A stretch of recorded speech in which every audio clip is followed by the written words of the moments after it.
Bienvenue sur ce numéro. Aujourd'hui, nous allons parler d'une question très importante pour ne pas dire cruciale. Nous allons parler de la question liée à l'insertion professionnelle des jeunes diplômés. Nous allons parler d'une question qui a mobilisé, ne serait-ce que 2023, plus de 45 milliards de francs CFA. Mais qui sont les mieux placés pour parler de l'insertion professionnelle si ce n'est les jeunes?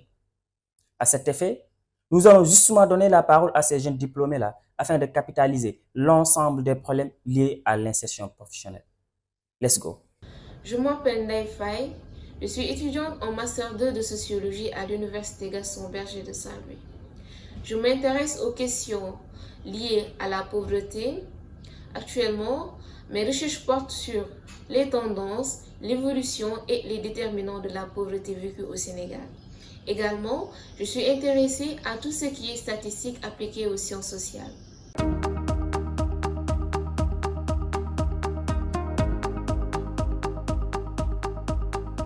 La question de l'insertion professionnelle des jeunes diplômés est importante dans la mesure où elle intéresse l'État, elle intéresse les institutions internationales, elle intéresse les organisations de la société civile, mais également elle nous intéresse nous aussi, étudiants et jeunes diplômés.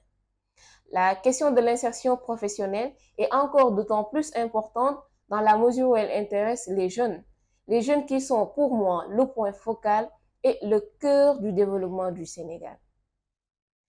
Et maintenant, le problème majeur dans l'insertion professionnelle, moi je pense qu'il y a une inadéquation entre l'attente des employeurs et ce que je peux dire les compétences des étudiants ou bien les compétences des jeunes diplômés.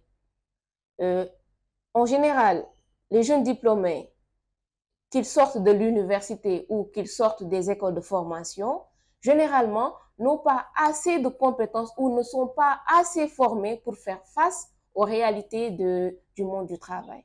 Or, le monde du travail a besoin de jeunes compétents. Le monde du travail a besoin de jeunes excellemment bien formés parce que le Sénégal en dépend, le développement du Sénégal en dépend, l'économie du Sénégal en dépend, la croissance du Sénégal en dépend.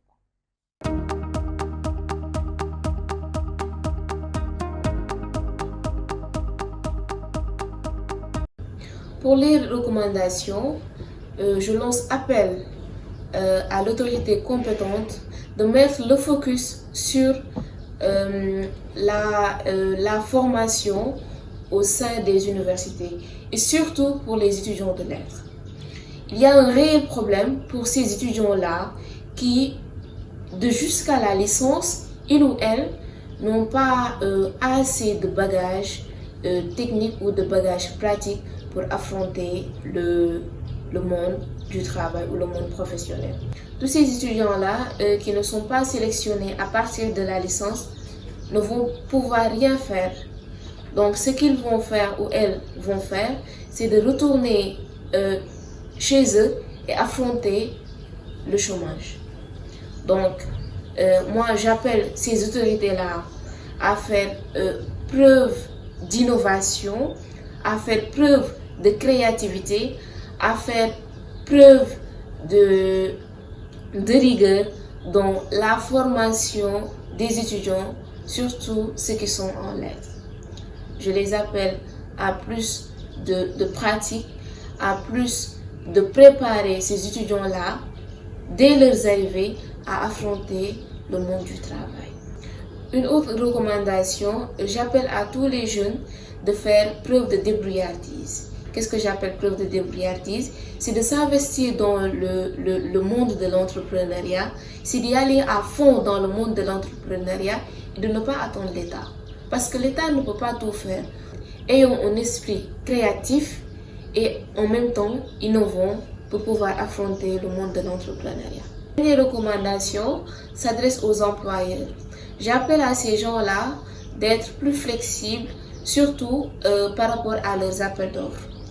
Ce que je veux dire par là, c'est que généralement, dans les appels à candidature, on va souvent, on demande un bac plus 3, en plus 5 ans d'expérience, et souvent, on demande, ce que je trouve paradoxal, on nous demande une tranche d'âge qui est assez limitée.